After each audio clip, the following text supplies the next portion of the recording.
এই সেই শিলাস্ত্রী রহমান। এমপি আনোয়ারুল আজিম আনারকে কলকাতায় হত্যার ঘটনা জানাজানির পর মাস্টারমাইন্ড আখতারুজ্জামান শাহীনের পাশাপাশি এই নারীর নামও সামনে আসে। হত্যার তদন্ত সংশ্লিষ্টরা বলছেন, এমপি আনারকে হত্যার জন্য কলকাতার নিউ টাউনে অভিজাত সঞ্জীবনী গার্ডেনের যে ট্রিপ্লেক্স ফ্ল্যাট ভাড়া নেওয়া হয় সেখানে অবস্থান করছিলেন শিলাস্ত্রী। হত্যা মিশন সম্পন্ন করে মূল কিলার আমানুল্লাহর সঙ্গে গত 15ই মে দেশে ফিরেন তিনি।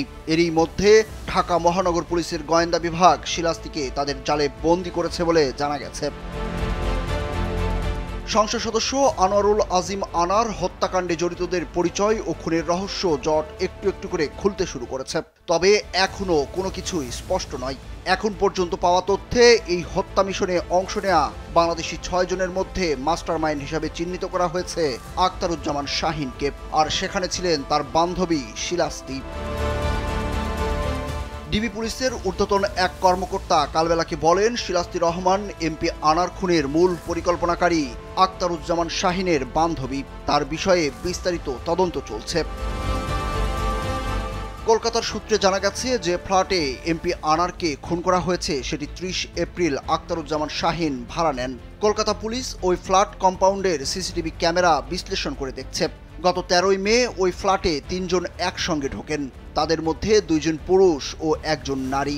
একদিন সেখানে অবস্থানের পর ফ্ল্যাট থেকে বের হয়ে আসেন 1 পুরুষ ও 1 নারী।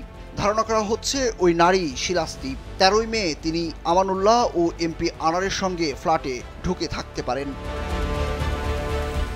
ঢাকার ডিবি সূত্র বলছে, তাদেরও ধারণা ওই নারী শিলাস্ত্রী, কারণ তিনি 15ই মে বিমানে দেশে ফেরেন। তার সঙ্গে দেশে ফেরেন মূল কিলার আমানুল্লাহ। সূত্রের ধারণা, হত্যার মূল পরিকল্পনাকারী আখতারুজ্জামান শাহীন এমপি আনারকে কলকাতায় নিতে এই নারীকেই ফাঁদ হিসাবে ব্যবহার করেছিলেন।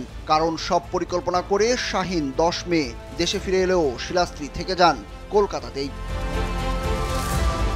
ঢাকা মহানগর পুলিশের গোয়েন্দা বিভাগের দায়িত্বশীল একজন কর্মকর্তা কালবেলাকে বলেন, হত্যাকাণ্ডের সময় শিলাস্ত্রী 3 তলা ফ্ল্যাটের একটি তলায় অবস্থান করছিলেন, তবে সামনে ছিলেন না। হত্যাকাণ্ড ঘটানোর পর তিনি নিচে নেমে আসেন। এরপর লাশ গুমে সহায়তা করেন। আমানুল্লাহ ও শিলাস্ত্রী মিলেই এমপি আনারের টুকরো করা মরদেহের একটি ট্রলি নিয়ে প্রথমে বের হয়েছিলেন বলে তথ্য রয়েছে। সুরজ আহমেদ, কালবেলা।